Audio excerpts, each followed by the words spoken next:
Fort lumturia juaj, im Zot Joan Pelushi, shkeqësia juaj, im Zot Arjan Dodaj, Monsignor nga Nunciatura Apostolike në Tiranë, presbiter të kishave tona, Murgesha, profesor, vëllezër dhe motra, është kratësi dhe hir të jem sot mes jush si vlla në mesin e vëllezërve të krishterë. Koncili i parë ekumenik i Nikes, i mbajtur në vitin 325, përfaqëson një nga momentet më të rëndësishme të historisë së kishës së hershme. Ai vendosi themelet doktrinare që do të ndikojnë thellë në identitetin e krishterë të kishës dhe në marrëdhëniet ndër krishterore në shekujt që pasuan. Sot, në epokën e ekumenizmit bashkohor, ku përpjekjet për unitet mes kishave të ndryshme janë në dinamizmin e tyre për unitet herë shpresdhënës e herë të ngurtë, është e nevojshme të rikthehemi në këtë ngjarje themelore dhe të kuptojmë se si dialogu mes traditës dhe perspektivës bashkohore të unitetit mund të pasurojë ndjenjen e një shëktimi të përbashkët. Koncili i Nices apo i Nikes paraqet nevojën për të definuar tërësinë e fesë krishterë. Ngjarja e Krishtit, realiteti, një mendësia e tij Zot i mishruar, i vdekur dhe i ngjallur, që krijon një jetë bashkësiore në të cilën është i pranishëm, kërkon të shprehet me fjalë, të shpallet, kërkon ndërgjegjen e njeriut në kohë, zhytet në kohë, vishet me kulturë, ajo që njeriu ka krijuar në jetë, në një kohë dhe hapësirë të jetuarit, e cila dhuron i jep kësaj pranie një fytyrë, një trup, një farë mënyre e prek, e rikrijon, e modifikon. Në këtë takim real, lindin shumë procese të pabëra përpara, që shprehin ndryshueshmëri mendimesh, qëndrimesh e dyshimesh. Prania reale e Zotit në histori, në një bashkësi konkrete, krijon domosdoshmërisht takimin që njeriu apo bashkësia përgjigjet me atë që është, me atë që ka. Bashkësia bëhet me një farë mënyre interpreti, jep përgjigjen e saj nëpërmjet bagazhit të krijuar në kohën dhe hapësirën e posaçme. Pse ka lindur Koncili i Nikes? Cilat ishin nevojat që e bën të lindë një koncil i përmasave ekumenike? Për të vërë një kontekst historik e magisterial Koncilin e Nikes, duhet të kthehemi te eksperjenca e Jezusit, impakti që Jezusi ju ka dhënë apostujve, të tij e që ata pastaj e bartën tek të tjerët, kerigma apostolike. Dëgjimi i tyre për të shkuar në mbar botën e për të predikuar çdo njeriu e populli Ungjillin. Testament ky i Jezusit për apostujt dhe kishën, që e gjejmë te Mateo 28, 19-20. Shkoni në mbar botën, predikoni, bëni nxënës të mi të gjithë popujt, dhe pagzoni në emër të Atit, e të Birit, e Shpirtit Shenjtë. Kjo ndodhi në një kulturë të posaçme, në Beslidhjen e Re, në shkrimet parapaliane, kemi tekste të forta për identitetin e Jezusit, që i gjejmë pastaj të pranishme tek Shën Pali, te e para Korintasve 1:8-7, ku Pali flet për Jezusin pjesëmarrës në krijim dhe në shpëtim. Himni kristologjik te Filipianët 2, Pali flet për Jezu Krishtin historik, jetën e tij të amshuar hyjnore, përvujtrimin, kenosis, në mishrim dhe në kryqëzim, lavdërimin në ringjallje dhe përfundimisht edhe titulli i tij shëlbues e Zot. Pra, natyra e Jezusit të qenit e tij hyjnor dhe njerëzor.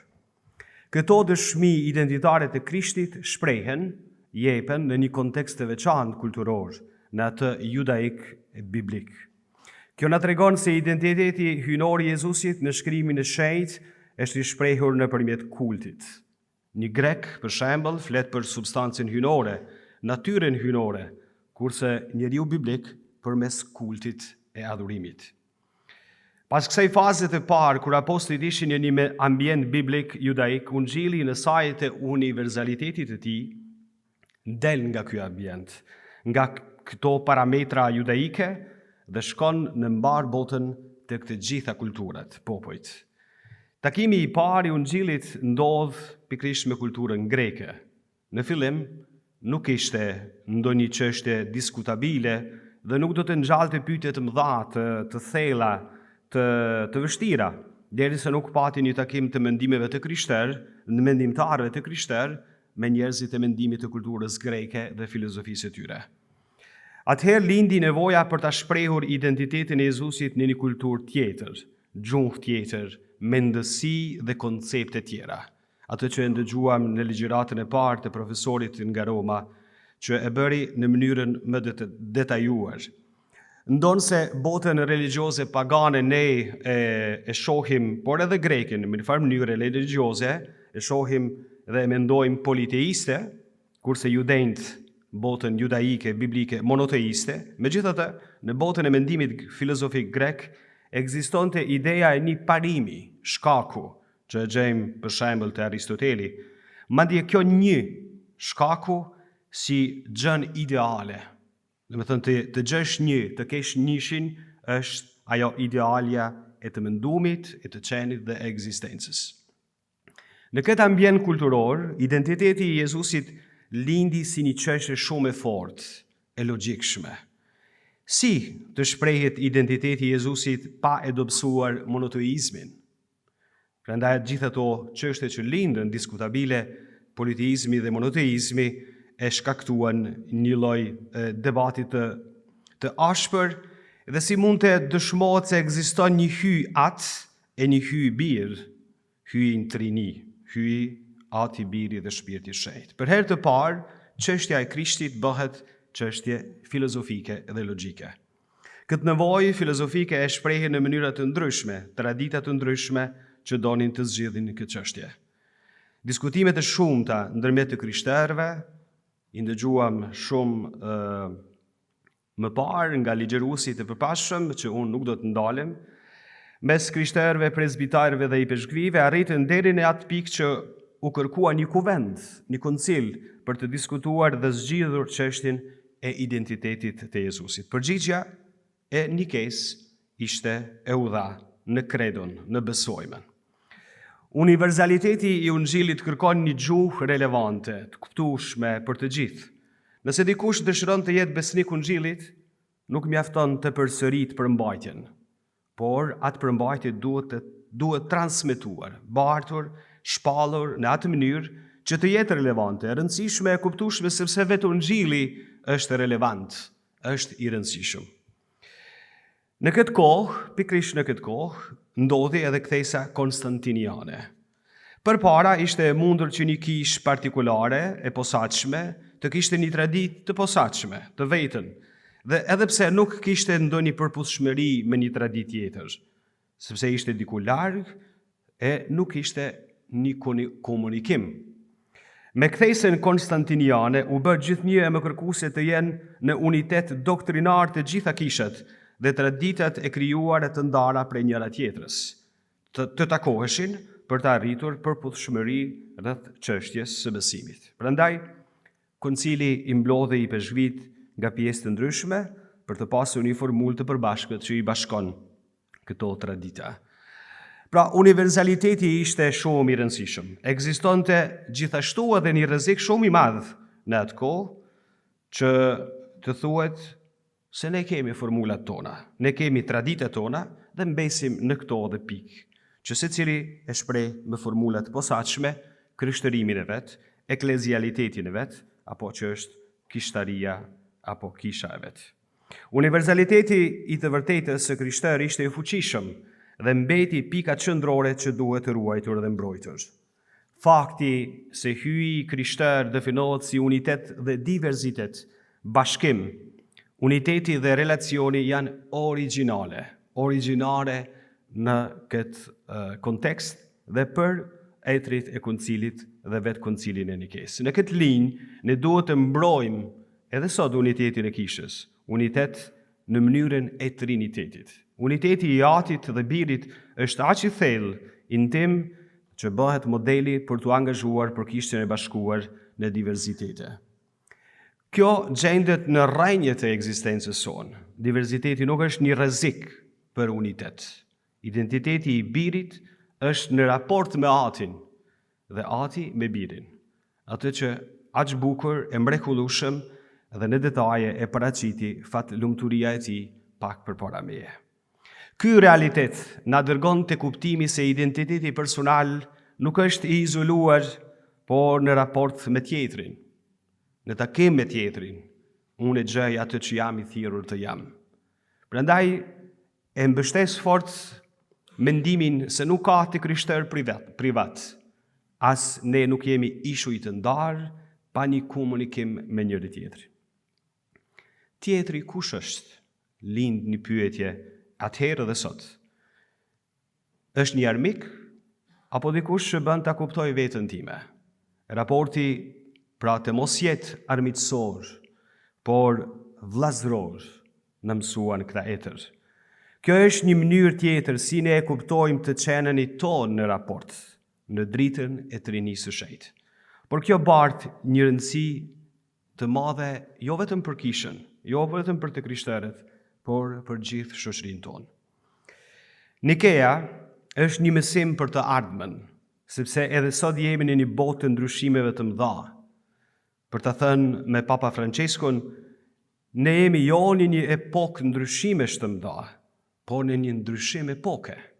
Epokë kulturore që kërkon rishtas ta ridefinojmë identitetin krishteror, sepse jo që ne arrim të bëhemi të krishterë një herë për gjithmonë, ne bëhemi të krishterë në çdo epokë dhe në çdo kohë.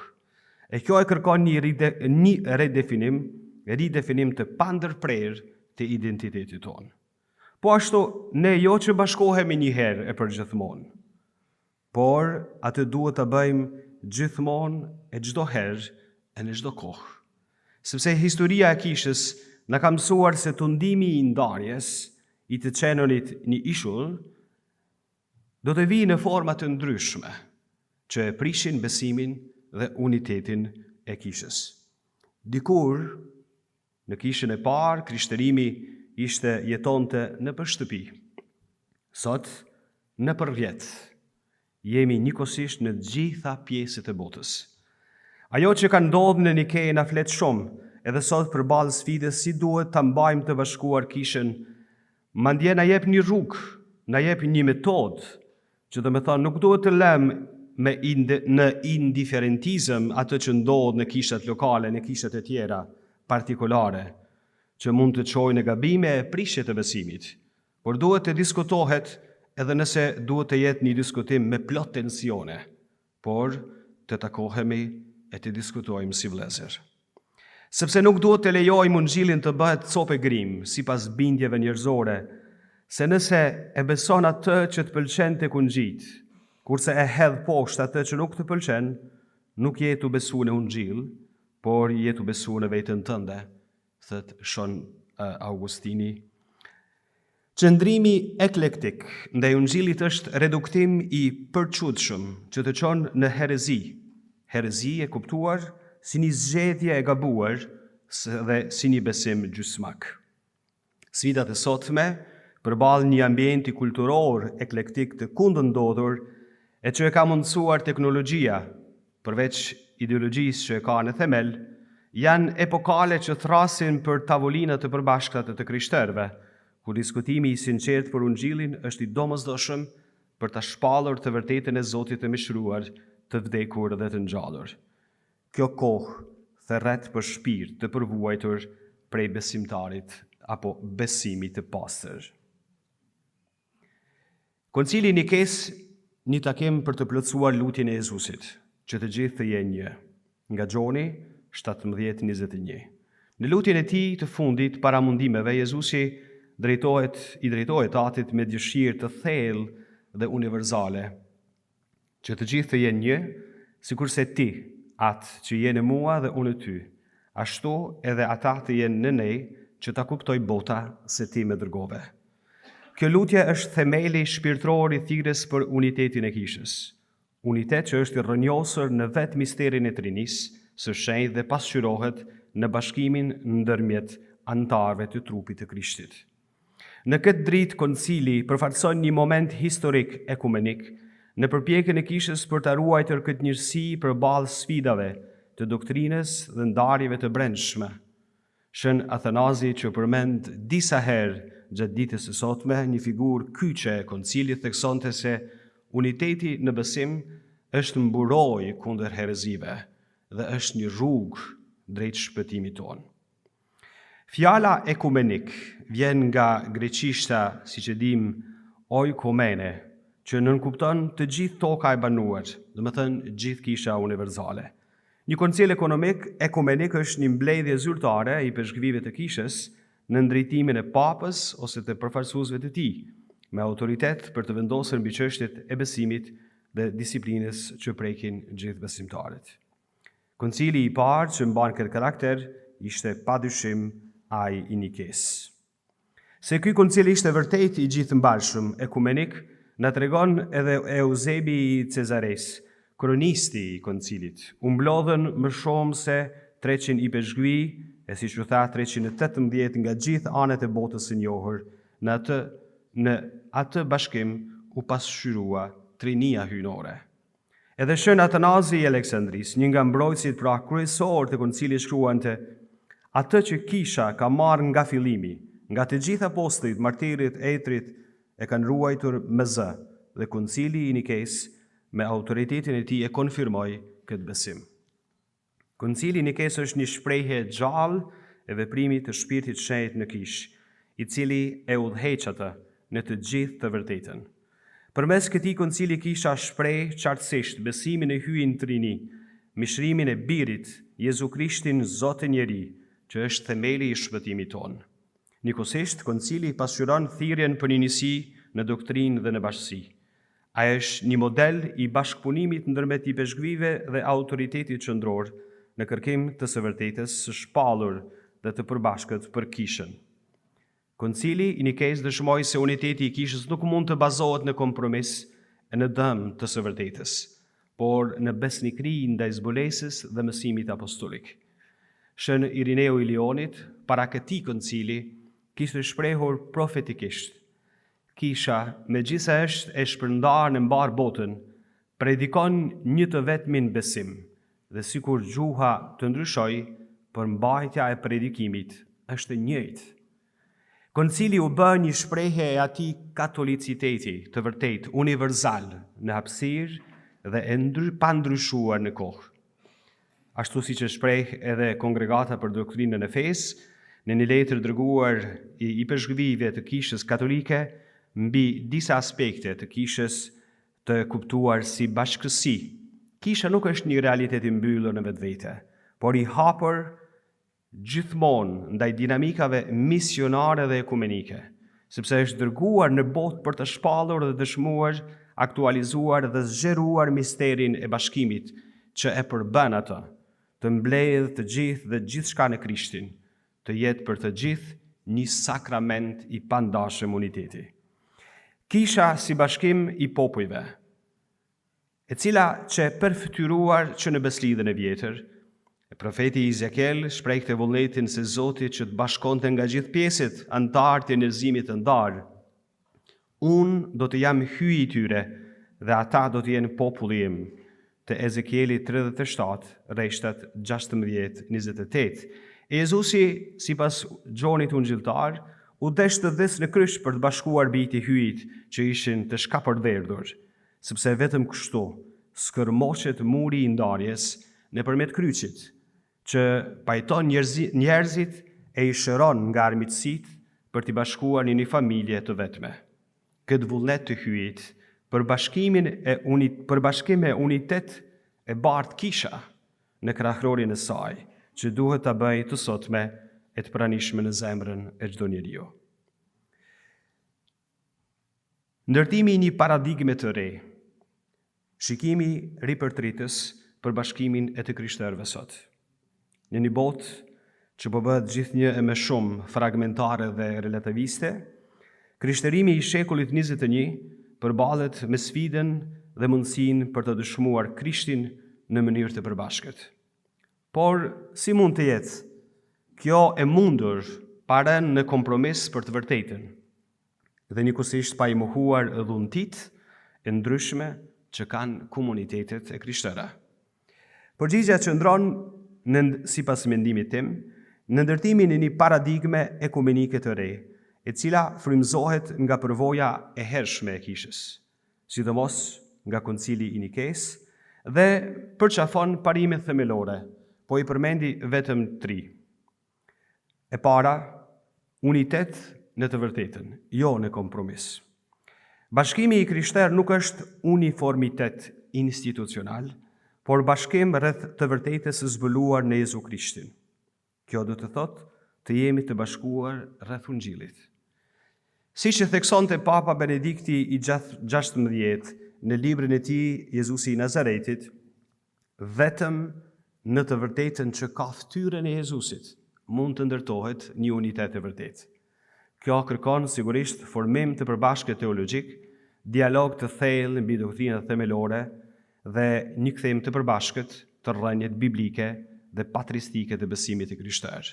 Atë që shpeshherë themi se ndarjet tona janë një skandal për botën, sepse akoma nuk kemi arrit të bashkohemi dhe ta realizojmë lutjen e Zotit tonë Jezu Krishtit.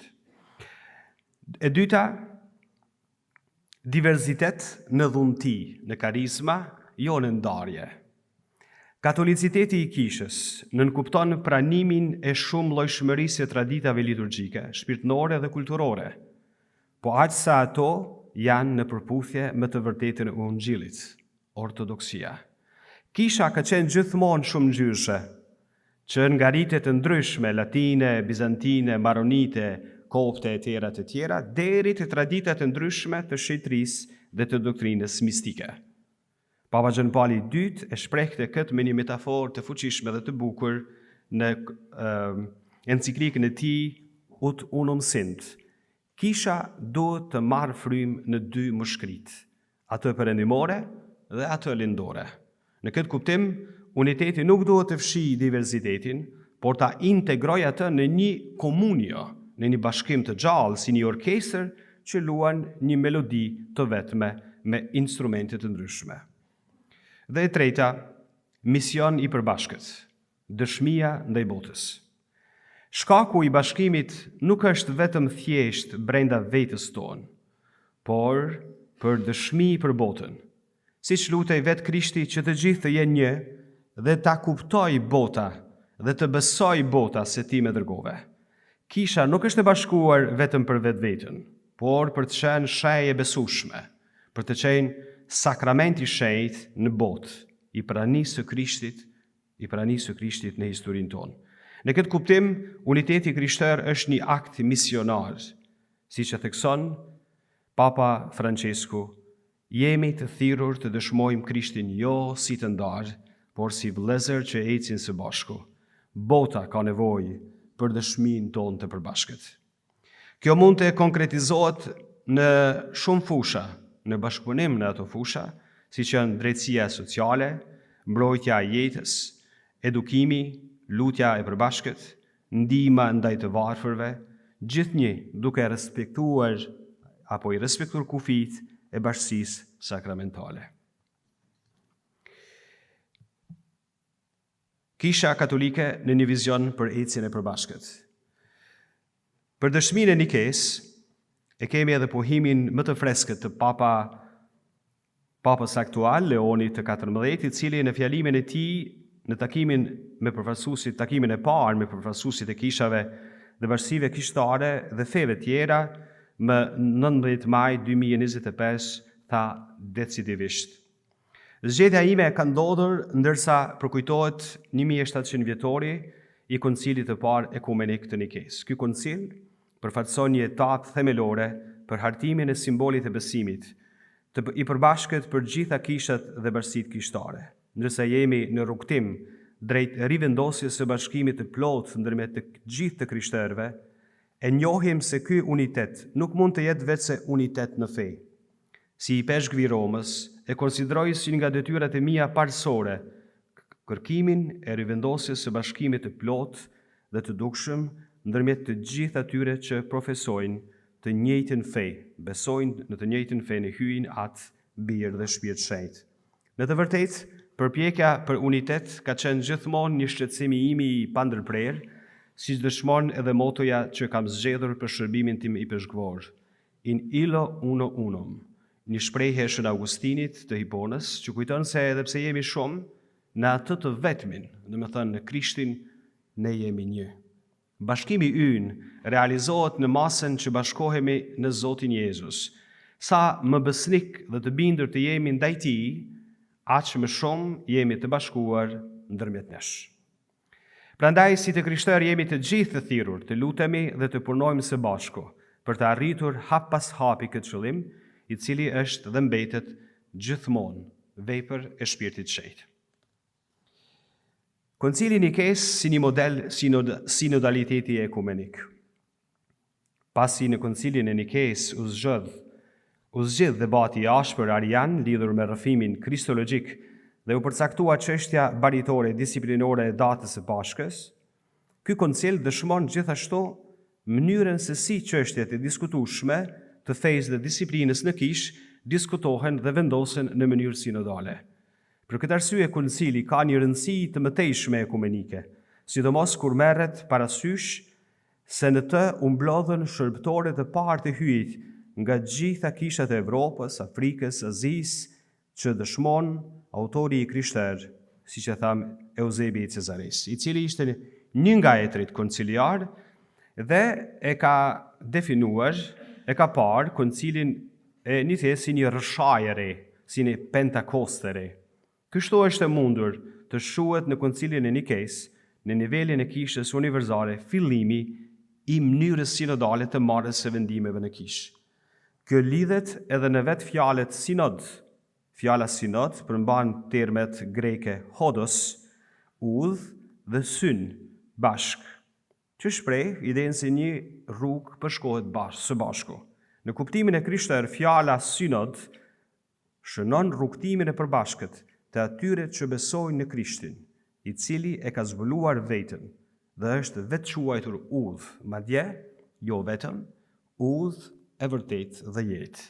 Që në fillim feja krishterë ishte quajtur udha dhe të krishterët në ndjekje të Krishtit quheshin ndjekësit e udhës.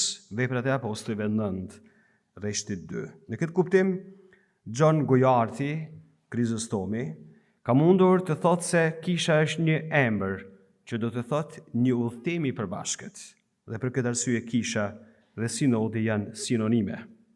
Fjala sinodalitet është pra po aq e lashtë dhe themelore sa dhe vetë fjala kish.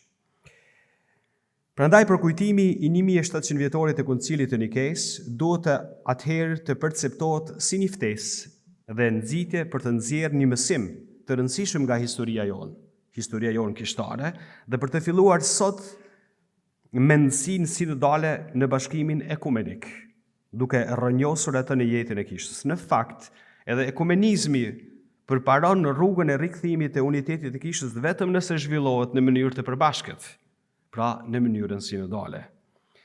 Se sa thelbësore është sinodaliteti edhe për angazhimin ekumenik, e tregojnë qartë dy dokumentet e rëndësishme të botuar kohët e fundit nga Kisha Katolike. Disa vita më parë, Komisioni Besim dhe Kushtetut i Këshillit Ekumenik të Kishave botoi një studim të quajtur Kisha drejt një vizioni të përbashkët, i cili synon një vizion shumë palësh dhe ekumenik mbi natyrën, qëllimin dhe misionin e kishës. Ky dokument paraqet këtë pohim kishtar ekumenikisht të përbashkët.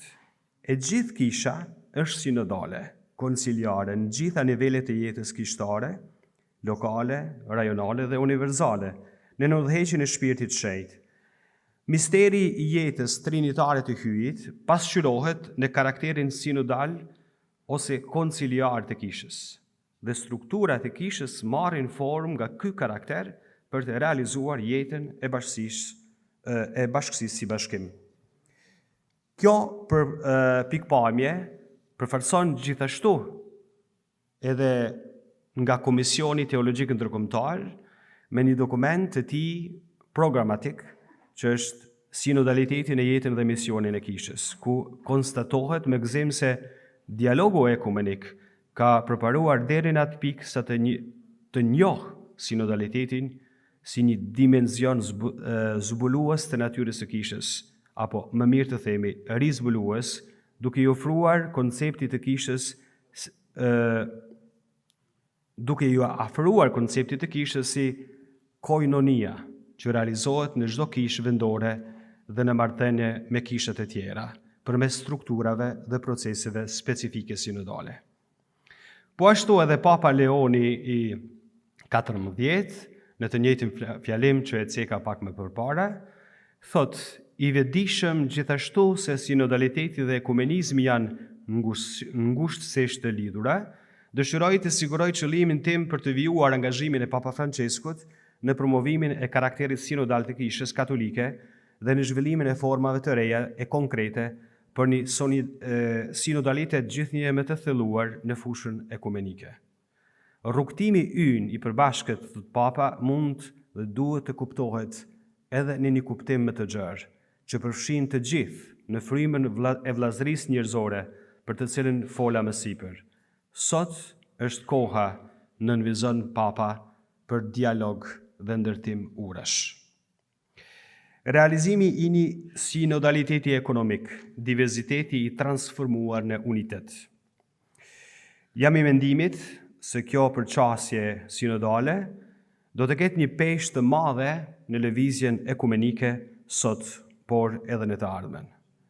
Sepse në botën e sotme, mes diferencave kulturore, tensioneve dhe sfidave globale, që mund të quajmë një kthejse re konstantiniane apo industriale, që është inteligjenca artificiale që po e transformon mendimin botën tonë, e që Papa Leoni i 14 e ka bërë si program të papnisë të tij, tema e bashkimit dhe ekumenizmit duhet të jetë ndër më të pranishmet në debatet brenda kishës katolike dhe kishave motra. Antonio Spadaro, një komunikolog dhe letrari spikator, vatikanist, jezuit, shumë i involvuar në debatet e kohës sonë, rreth gjendjes së kishës, raporteve të saj me kulturën bashkëkohore, dialogun dhe ekumenizmin, thot se një ndër sfidat e kishës apo kishave sot është bashkëjetesa në diversitete. Me që përqasja ime përputhet me të tijen, por e ndaj me ju si një sfidë sotme për ekumenizmin bashkëkohor e le të na nxit të kapim këtë përmas të botës që të dim të japim përgjigje. Diferencat janë një karakteristik e shoqërisë globale, një kushtëzim struktural. Të pretendosh që kisha, sikur çfarëdo institucioni tjetër kolektiv, aspiron në mënyrën njëformshe dhe monokorde, do të thotë të injorosh këtë transformim. Kohezioni nuk mund të jetë konkret në njëformësi, por në aftësinë për të pranuar, përqafuar dhe harmonizuar shumësinë. Institucioni eklezial kuptohet si një harmoni që formëzohet në vazhdimsi nga çrregullimet e diversitetit dhe kontrasteve, duke ditur se qoftë çrregullimet e këtyre diversiteteve dhe kontrasteve, qoftë harmonia, janë shenja të shpirtit shenjt, dhe si të tilla ka një vlerë të rëndësishme. Shpirti nuk imponon homologim, por i harmonizon dhe i akordon diferencat. Uniteti kishës prandaj është fryt i lirisë së shpirtit, që vepron në histori dhe në ndërgjegje. Të mendosh unitetin në termet të kompetentës ideologjike apo të patjueshmërisë absolute, sot është një iluzion me rrezikshmëri, sepse kjo do të thotë të thjeshtëzos realitetin duke reduktuar në kategori statistikore, kur ajo e di mirë është fluide, që përshkohet nga kundërshti, konflikte, që jo gjithmonë janë të zgjidhshme në mënyrë lineare. E megjithatë, nga ky realitet kompleks i ndërlidhshëm mund të lindë diçka vitale, nëse kihet guxim për ta ballafaquar pa frikë në dritën e Ungjillit. Kishën nuk mund të mos e mendojmë sot, e ndoshta as dikur, si pluraliste. Shumëllojshmëria kulturore e pranisë së saj imponon domosdoshmërisht pluralitetin e shprehjeve, formave, mendimeve, strukturave të jetës së saj pastorale dhe edukative. Papa Francesco në fjalimin e tij në fund të sinodit në 2015 kishte thënë: Etërve sinodal, ma tanë çështjeve dogmatike të definuara mirë nga magjisteri i kishës, kemi parë edhe atë se diçka është normale për një pezh të një kontinenti, kurse për një pezh nga një kontinent tjetër mund dhe duket të çuditshme, gati skandaloze. Uniteti arrihet në proces të ngadalshëm dhe shpesh të vështirë, jo duke i evituar konfliktet, por duke i përshkruar ato me një shikim të thellë ungjillor. Diversitetet do të bëhen bashk, jo duke u shkri apo duke i mohuar ato, por duke i transformuar në një përbashkim apo unitet. Në këtë diversitet shprehesh, formash, mendimesh, e kemi për detyrë të shushisim personalisht dhe si varësi, në dëgjim, në takim konkret dhe në durim. Identiteti i kishës katolike është ai i një populli i hyjt në ecje, rrugë, shtektim. Dhe ne nuk duhet të ngurtësojmë apo të ngurtësohemi, të mbyllemi për frikës. Duhet të ulet çdo kish, unë, ti, ne, në tavolinë dhe të flasim, ashtu si ka bërë deri tash kisha në takime të ndryshme, të dialogut dhe të ekumenizmit, por të njohur më mirë me tjetrin, e në këtë mënyrë për ta gjetur bashkarisht shpresën e re që presin përqafimin vllazënor, ashtu sikur ai përqafimi historik mes Atenagores dhe Papas Palit të gjashtë në qytetin e shenjtë në Jeruzalem, i cili hapi shtigje bashkimi. Kështu e mishrojmë kulturën e takimit dhe do ta tregojmë vitalitetin ungjillor të kishës, si një burim që nxjerr përherë ujë të freskët për ta shuar etën e njeriu të sotëm. Po e përfundoj. Një shtektim bashk në të njëjtin besim. Lutja e Jezusit që të gjithë të jenë një, mbetet thirrje aktuale dhe e pandryshueshme. Është mision për kishën e sotme. Është ekumenizmi që duhet të na tërheqë në takim dhe në bashkëndarje ungjillore. Ndarjet mes të krishterëve, përfshirë ato ndërmjet katolikëve, ortodoksëve, komuniteteve të tjera, janë plagë që kërkojnë shërim përmes dialogut, dashurisë dhe kthimit të rrënjët e përbashkëta, në besimin e Zotit Rini, shkrimin e shenjtë, traditën apostolike, që ruan njësinë përtej dallimeve lokale dhe kulturore. Në këtë vijë impenjimi kishtar, Papa Gjon Pauli II në enciklikën e tij Ut Unum Sint kujton: uniteti i dëshmuar nga etrit e parë të kishës është i domosdoshëm për të zbuluar kishën botës. Koncili i Nikes na mësoi se uniteti nuk është uniformitet, por bashkim rreth së vërtetës së shpallur dhe në misterin e Krishtit. Ky unitet është i rrënjosur në Trininë e Shenjtë dhe është misionar, sepse përmes kësaj do ta kuptoj bota dhe do të besoj se ti më dërgove. Le të kërkojmë si bij dhe bija të kishës, të ndërtojmë gjithmonë më shumë këtë unitet që është një dhuratë dhe njëkohësisht një thirrje. Duke e kujtuar koncilin e Nikes, ne përkujtojmë një moment hiri kur kisha në ndriçimin e shpirtit shenjtë qëndroi në të vërtetën dhe në dashurinë e përbashkët për Krishtin dhe për kishën. Kështu na dha modelin e qëndresës, guximit dhe impenjimit të shenjtë për të qëndruar në Krishtin, sepse pa të nuk mund të bëjmë asgjë, ka thënë Jezusi vetë të Gjoni 15:9. Bashkimi i krishterë nuk është një projekt i njerëzve, por është një dhuratë që kërkon dhe një dhuratë e Zotit që kërkon përgjegjësi. Le të jetë kjo paradigma e jonë sot, të ecim së bashku në një shtektim uniteti, me sy të fiksuar në Jezu Krishtin e kryqëzuar dhe të ngjallur, i vetmi që mund të na bëjë një, siç ai dhe Ati janë një. Kurse lutja e Jezusit që të gjithë të jemi një, e që bota ta njeh, na njeh dhe të besoj se ai na ka dërguar dhe jemi nxënësit e tij, le të jetë jo vetëm një lutje, por edhe një veprim i përditshëm në shërbim të unitetit të kishës së Krishtit, që të shoh vërtet bota e të na njeh si nxënës të tij. Faleminderit.